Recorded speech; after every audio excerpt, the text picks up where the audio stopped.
Doctor साहब, वज़ारत दिफा के बाद निगरान वफाकी हुकूमत ने भी सिविलियंस के मिलिट्री ट्रायल का लदम करार देने की जो सुप्रीम कोर्ट के फैसले के खिलाफ अपील दायर कर दी है, क्या कहेंगे इसमें?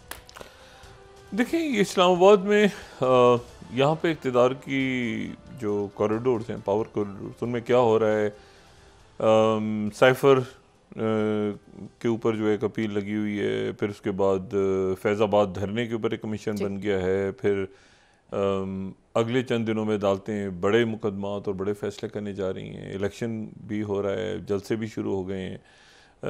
हमारे साथ इस्लामाबाद ब्यूरो चीफ मियाँ शाहिद साहब मौजूद हैं। ज़रा उनसे पूछते हैं कि यहाँ के इस्लामाबाद के ईवानों में क्या हो रहा है, और उसके बाद फिर ये बात करेंगे कि बदकिस्मती के साथ एक तो यरगमाली रिहा नहीं हुए, जो इसराइल और हमास के दरमियान बात चल रही थी, और ये जंग जो है अब ये मज़ीद पिछले 24 घंटों में फैल गई है, और मज़ीद ड्रोन्स और हमले और ये सारा कुछ हुआ। लेकिन मियाँ शाहिद साहब से पहले पूछते हैं कि इस्लामाबाद में क्या हो रहा है। मियाँ शाहिद साहब, अस्सलाम वालेकुम। वालेकुम अस्सलाम डॉक्टर साहब। मियाँ शाहिद साहब, इक़्तिदार के ईवानों में पहले तो मुझे बताएं कि ये मतलब एक मौजूद उठाते हैं ना, पहले तो बताएं कि साइफर में और ये फैज़ाबाद धरने पे जो कमीशन बना है, अदालतों से कौन से फैसले अहम मुतवक्को हैं आने वाले दिनों में?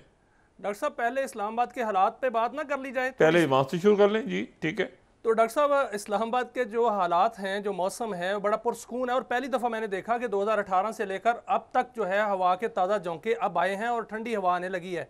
अब मैंने देखा कि जो IMF है उसके साथ मुज़ाकरात कामयाब हो रहे हैं, और इसके अलावा जो है स्टॉक एक्सचेंज जो है वो नफसियाती हद जो है पहली दफ़ा अबूर हुई है। और इससे पहले आपने देखा सर कि जो IMF के साथ मुज़ाकरात होते थे उसमें तिगनी का नाच नचाया जाता था उनकी तरफ से, और एक एक डॉलर के लिए वज़ीर आज़म को तरले करने पड़ते थे। और अब ये हुआ कि 15 दिन ये वफ़द जो है वो पाकिस्तान में रहा है, और पाकिस्तान में वफ़द जब गया है तो तारीफ़ें करता गया है कि बेहतरीन अशारिये जो हैं वो मईशत के मिल रहे हैं, और मईशत जो है वो पटरी पर चढ़ चुकी है, और आगे जाकर जो है महंगाई में कमी होगी। तो ये अनवारुल हक काकड़ साहब का कमाल है। नहीं, बड़े जबरदस्त है। उन्होंने कोई मतलब शहबाज शरीफ साहब तो कहते थे हमसे लकीरें निकलवाई हैं नाक से। तो ये डॉक्टर साहब वो पहले वज़ीर आज़म थे जो शहबाज शरीफ थे, जो जा के उनके तरले करते रहे।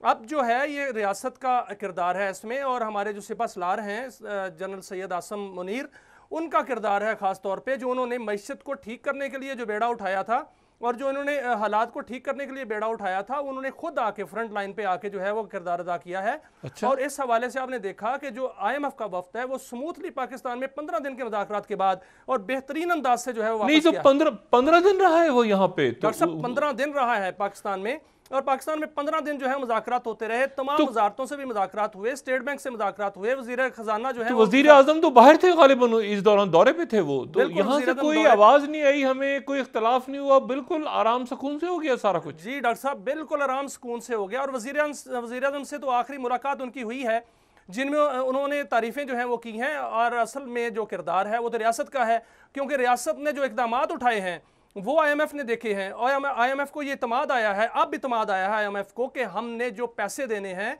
वो हमें वापस मिलेंगे, और वो जो पैसे देने हैं वो सही जगह पे लगेंगे।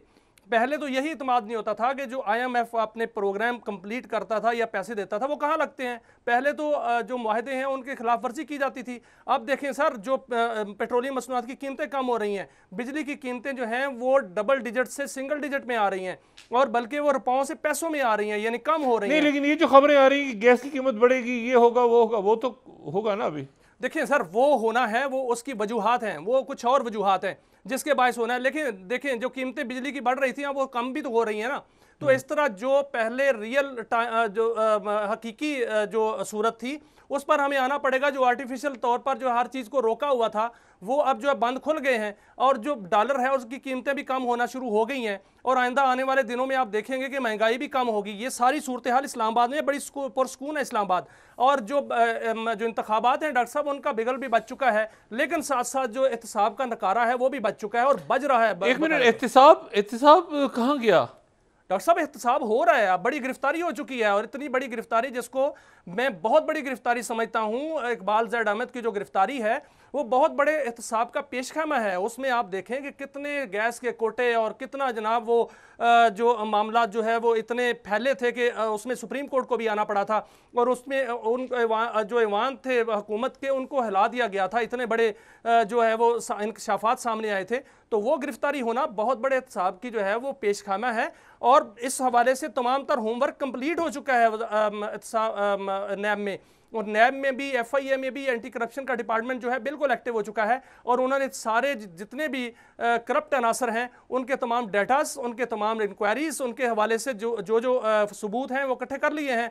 अब सिर्फ और सिर्फ जो है उन पर हाथ डालना है, और साथ साथ जो इलेक्शन है वो भी होना है, क्योंकि इलेक्शन का बिगल जो है बच चुका है, और इलेक्शन के हवाले से जो इलेक्शन नहीं, मुझे एक मिनट जरा, जिनका एहतसाब होना है या जिनके नाम है तो वो तो इलेक्शन लड़ रहे हैं, वो तो प्रेस कॉन्फ्रेंस होती है या और मामला मुलाकातें वो तो अलग, फिर तो वो इलेक्शन कौन लड़ेगा अगर एहतसाब होगा तो? डॉक्टर साहब देखें कुछ, और जाहिर है एहतसाब से सियासतदानों का तो नहीं होना चाहिए ना, बाकी लोगों का भी होना चाहिए। डॉक्टर साहब सबका एहतसाब होगा। ये फैजाबाद धरने पे आए ना, आप जरा अब तो आ जाएं एहतसाब पे, फैजाबाद धरने पे भी। देखिए डॉक्टर साहब, जो फैजाबाद धरना है उस पर इससे पहले कभी आपने इंसाफ होता हुआ नजर आया है? ये इंसाफ होता हुआ नजर आ रहा है, क्योंकि जो फैजाबाद धरना था उस पर अमल दरामद जब केस शुरू हुआ तो फौरी तौर पे हुकूमत ने और रियासत ने जो है वो आकर अदालत को बताया कि हम इस पर अमल दरामद करना चाहते हैं। इंक्वायरी कमीशन बन गया। इतना बाइख्तियार इंक्वायरी कमीशन मैंने आज तक नहीं देखा कि जो जिसको मर्जी चाहे वो बुलाएगा, नहीं आएगा तो उसको गिरफ्तार किया जाएगा, और उसके अलावा उसमें ऐसे ऐसे किरदार जो हैं वो उनकी जिम्मेदारी जो है वो सामने लाई जाएगी कि जिनकी जिम्मेदारी थी, जिसमें सियासतदान भी हैं, जो सिक्योरिटी एजेंसीज भी हैं, उसमें पुलिस का किरदार भी आएगा, उसमें जितने भी अदारे हैं उनका किरदार आएगा, जो सहूलतकार हैं उनका भी किरदार आएगा, जो उस मुआहदे में मौजूद थे जिनका मैंडेट नहीं था उनका किरदार भी आएगा। और ये भी कहा गया है, उसमें बार बार ये कहा गया है कि जिसका भी किरदार होगा उसको सजा मिलेगी। उसमें एक मिनट जरा, क्या आप मियां शाहिद साहब, आप इस्लामाबाद कवर करते हैं और देखते रहे हैं पूरे मुल्क की सियासत को इतने अरसे से, मैं तो इधर उधर घूमता रहता हूँ साउथ चाइना सी और यूक्रेन में। मुझे अब ये बताएं कि वाकई इसमें ये फैज़ाबाद धरने में जो किरदार हैं, असल किरदार सियासतदानों से हट के और बड़े नाम है, क्या वो वाकई उनके इम्कानात है कि उनका एहतसाब होगा? बिल्कुल डॉक्टर साहब, जो नाम सबसे ज्यादा उसमें गूंज रहा है वो साबिक DGI जनरल फैज़ हमीद का है, और उनके उस मुआहदे पर दस्तखत थे, और उस वक्त जो फैसला आया था उसमें लिखा गया था कि इनका जो किरदार है उस पर उस वक्त के आर्मी चीफ को कहा गया था कि वो इनके खिलाफ कार्रवाई करें, बल्कि उनको कार्रवाई करने की बजाय वो प्रमोट हुए। उस वक्त तो उनका फैसला था, वो फैसला ठीक था या गलत था वो अब इस जो कमीशन है इसमें उसका डिफाइन हो जाएगा, और उसमें जो है वो सामने आ जाएगा कि फैसला गलत था या ठीक था। लेकिन वो सारे किरदारों को बुलाया भी जाएगा, उनसे जो है वो सवाल जवाब भी किए जाएंगे, उनसे जवाब मांगा जाएगा, जो जवाब नहीं देगा वो गिरफ्तार होकर फिर जवाब देगा। ये तो होना है, और ये इम्प्लीमेंट होकर 2 माह में इलेक्शन जो ये इंक्वायरी कमीशन है ये रिपोर्ट सुप्रीम कोर्ट में जमा कराएगा, और सुप्रीम कोर्ट ने वाज़े तौर पर 2 टोक अल्फाज में कहा है कि ये इस पर अमल दरामद होकर रहेगा, क्योंकि तमाम जितने भी फरीक थे जिन्होंने नजरसानी दरखास्त दायर की हुई थी उन्होंने नजरसानी दरखास्त वापस ले ली, और सबका मौक़िफ़ एक है कि जो इसमें मुलव्वस था उसके खिलाफ कार्रवाई होनी चाहिए। डॉक्टर साहब, अच्छा मुझे ये बताएं कि ये साइफर के मामले में क्या मतलब है कि तहरीक इंसाफ के चेयरमैन और बाकी लोग जो साइफर या उनका 9 मई के मामलात, उस पर कोई आपको लग रहा है कि कोई लचक होगी या उन पे सख्ती होगी मजीद? अभी डॉक्टर साहब 9 मई में जो भी मुलव्वस था उनके खिलाफ कोई नरमी नहीं होगी, ना नरमी होनी चाहिए ना होगी, और उस हवाले से फैसला है कि कोई नरमी नहीं होगी। और जो फौजी अदालतों के खिलाफ मुकदमा जो फैसला हुआ था उस हवाले से भी नजरसानी दरखास्तें दायर हो चुकी हैं, सेनेट में करारदाद पास हो चुकी है, और ये वक्त का तकाजा भी है, और इस वक्त जो है वो हालात का तकाजा भी है कि जो वो लोग वो मुलव्वस थे जिन्होंने रियासत को नुकसान पहुंचाने की कोशिश की थी, जिन्होंने जो मुल्की सलामती के इदारों को नुकसान पहुंचाने की कोशिश की थी, उनके खिलाफ मुकम्मल तौर पर ना सिर्फ जो है वो अमल नहीं, तो तहरीक इंसाफ फिर हिस्सा ले रही है इलेक्शंस में या नहीं ले रही? डॉक्टर साहब बिल्कुल ले रही है। तहरीक इंसाफ को इलेक्शन में हिस्सा लेने से कोई नहीं रोक सकता, ना कोई रोक रहा है। इस हवाले से तहरीक इंसाफ पर कोई कदगन मौजूद नहीं है। लेकिन उनके लोग चुके जा रहे हैं, वो गिरफ्तार हो रहे हैं, वो रिहा होते हैं, फिर पकड़े जाते हैं, मतलब देखिए ना, उनको तो नहीं मिल रही ना। जो गिरफ्तार हो रहा है वो किसी मुकदमे के अगेंस्ट हो रहा है ना। तहरीक इंसाफ में कोई चंद 100 लोग थोड़े ही हैं, तहरीक इंसाफ में तो लाखों लोग हैं, तहरीक इंसाफ में तो हजारों लीडर्स हैं। कोई जो लीडर्स, जो नीट एंड क्लीन लीडर्स हैं, वो लीडरशिप सामने आएगी, इलेक्शन लड़ेगी। नहीं तो नीट एंड क्लीन लीडर जो हैं वो सिर्फ तहरीक इंसाफ में ही हो रहा है, तो बाकी जगहों पे क्या मतलब वहाँ दूध के थोले बैठे हैं सारे। डॉक्टर साहब नहीं, देखें जो सबसे बड़ा एक महाज है वो तो इंतखाबात का जो है वो तो पंजाब है, और पंजाब में इस वक्त स्मोक है, स्मोक की जद में है पंजाब, और उसके बाद स्मोक खत्म होगी तो फोग आ जाएगी। सब जो है वो इसलिए टेक ऑफ कहीं भी नहीं हो रहा। लेकिन जहां जहां जो कल्प्रेट पाया जाएगा वो जो है एहतसाब की जद में भी आएगा, वो इलेक्शन भी नहीं लड़ेगा। लेकिन ये है कि पतझड़ का मौसम भी आएगा, और पतझड़ का मौसम में पत्ते भी जड़ेंगे, और उसके बाद कहीं जो है ना वो जो बहार आएगी, और जब बहार आएगी तो जो फूल निकलेंगे वो फिर उनकी खुशबू सारा ये मियां साहब आपने ये क्या कहा? मैं आपसे पूछ रहा हूँ, मुझे आप ये बताएं, इलेक्शन तो हो रहे हैं ना अपने वक्त पे? बिल्कुल हो रहे हैं। अच्छा मुझे ये बताएं कि आप कह रहे हैं एहतसाब भी हो रहा है, अच्छा बिल्कुल हो रहा है। मुझे बताएं कि नवाज शरीफ साहब के मामला हल हो गए? डॉक्टर साहब नहीं हुए अभी। नवाज शरीफ की जो अपीलें लगी हैं, मियां नवाज शरीफ की जो अपीलें लगी हैं उस पर जो है अभी समाअत होना बाकी है, वो समाअत होगी।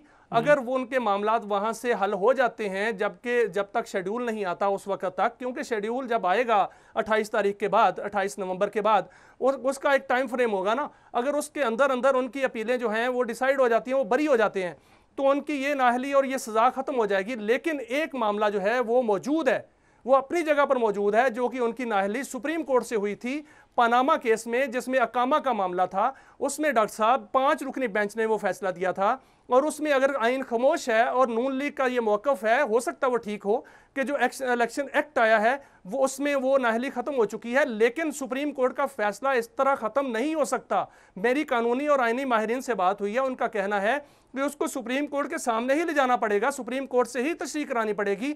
वो मामला कब उनका क्लियर होगा ये कुछ पता नहीं है, क्योंकि सुप्रीम कोर्ट उस पर बाकायदा अगर कोई बेंच बनाएगी तो 5 रुकनी बेंच से ऊपर का बेंच बनाएगी, 7 रुकनी बेंच होगा, 8 रुकनी होगा, 9 रुकनी होगा, तो वो बाकायदा तौर पर उस पर दलाइल होंगे, तमाम फरीक जो है वो दलाइल देंगे, और दलाइल सुनने के बाद ही उस का जो है नहीं। तो फिर इस बात के इम्कानात हैं, यानी कि जब तक नवाज शरीफ साहब फर्ज करें उनका थोड़ा सा मामला तूल पकड़ जाता है तो शहबाज शरीफ होंगे ना फिर? बिल्कुल ऐसा ही है सर। देखें, नून लीग की जानिब से जो वजीर आज़म के उम्मीदवार हैं वो मियां नवाज शरीफ हैं। ठीक है, अगर मियां नवाज शरीफ क्लियर नहीं होते तो उस वक्त तक जो हैं वो ये उनके उम्मीदवार फिर शहबाज शरीफ होंगे। शहबाज शरीफ जब मियां नवाज शरीफ क्लियर हो जाएंगी तो उसके बाद वो वजारत उज़्मा पर आ सकते हैं, उससे पहले तो नहीं आ सकते, क्योंकि वो नाहल हैं। और अगर वो अपनी नाहली जो है वो ख़त्म कराने में कामयाब हो जाते हैं, अदालतों से फैसला ले लेते हैं, और अदालतें आइन और कानून के मुताबिक जब फैसला दे देंगी तो उसके बाद जो है वो आ जाएंगे, और उनके लिए कोई कदगन नहीं है, उनके लिए ये उनका मुल्क है, उनकी हुकूमत है, उनका सारा कुछ होगा। अच्छा, आपने जो पिछली नशिस्त हुई थी तो आपने तवील लिस्ट पढ़ के सुनाई थी कि इन लोगों के ऊपर मुकदमात खुलने वाले हैं, और ये लोग नैब के मुकदमात खुल जाएंगे, और खुल गए हैं। और पुरानी जो एक्ट एंड प्रोसीजर बिल गालिबन आया है उसमें कहा गया है कि फैसला ना सुनाएं। ये गालिबन बात हुई थी ना कि फैसला अदालतें ना सुनाएं, लेकिन अपना जो अमल है नैब वो जारी रखे। तो क्या बना उसका? डॉक्टर साहब, जो नैब तरमीमी बिल आया था उस पर जो फैसला आया था उसमें सुप्रीम कोर्ट ने कहा था कि नैब की अदालतें जो हैं वो अपना काम जारी रखें, और जो फैसला हतमी फैसला है वो ना सुनाएं, वहां पर जाके होल्ड कर लें। कहाँ पे है फैसला, कहाँ कार्रवाई कहाँ हो रही है? अभी सर आपने देखा कि पिछले दिनों एक फैसला होल्ड हो गया है, नैब अदालत ने फैसला होल्ड कर लिया लाहौर में, और इस तरह जो है वो नैब अदालतें जो है वो नोटिस जारी कर रही हैं, वहाँ पर केसेस चल रहे हैं। ना अच्छा। केसेस बंद हुए हैं, ना केसेस चलने का सिलसिला बंद हुआ है, ना नैब को किसी ने रोका है। नैब जो है वो उसी तरह काम कर रही है। नैब में इस वक्त बड़ी जदीद किस्म के जो हैं वो इन्वेस्टिगेशन तरीके जो हैं वो आ चुके हैं। बड़े इंटेलिजेंट लोग जो हैं वहाँ पर तफ्तीश कर रहे हैं और तहकीकात कर रहे हैं। जैसे जैसे केसेस जो बिल्ड होंगे और केसेस जो हैं वो बोर्ड पास करेगा, उनके रेफरेंसेस जो हैं वो अदालतों में जाएंगे।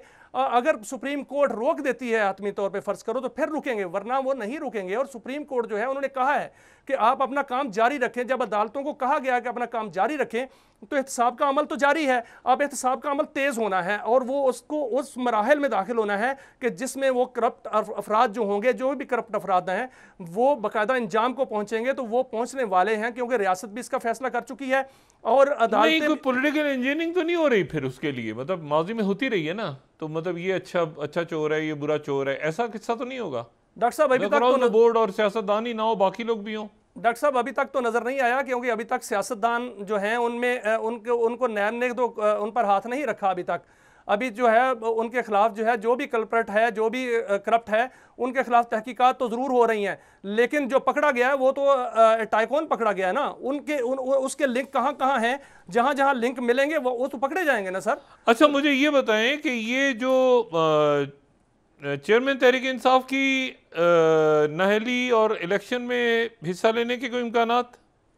देखिए सर, चेयरमैन पीटीआई की जानिब से जो है उनकी लीगल टीम बड़ी सरतोड़ कोशिश कर रही है कि इमरान खान जो है वो बाहर आएँ, जेल से बाहर आकर जो है वो अपना इलेक्शन में हिस्सा लें और उनकी नाअहली भी ख़त्म हो। उनके केसेस जो हैं वो इस्लामाबाद हाई कोर्ट में भी चल रहे हैं, उन्होंने सुप्रीम कोर्ट में भी अपील कर रखी है। अब देखना ये है कि वो टीम लीगल टीम जो है वो कहाँ तक अपने दलाइल से जो अदालतें हैं उनको कायल कर पाती है और उनके फैसले कब आते हैं। ये दो लोग हैं जिनमें इमरान खान और मियां नवाज शरीफ हैं, ये दोनों लोग जो हैं इनके इम्कानात धुंधले से नज़र आ रहे हैं फ़िलहाल। अभी उसके बाद हो सकता है कि आने वाले दिनों में ये विजन क्लियर हो जाए और जो है वो मतला जो है वो साफ़ हो जाए और दोनों के लिए जो है वो बेहतर हालात पैदा हो जाए। लेकिन अभी तक दोनों जो रहनुमा हैं, जिनमें मियां नवाज शरीफ हैं, इमरान खान हैं, चेयरमैन पीटीआई, उनके लिए जो फ़िलहाल जो है वो मतला अबरालूद है और मज़ीद जो है वो नज़र आता जो मतला साफ़ होता हुआ फौरी तौर पर नज़र नहीं आता।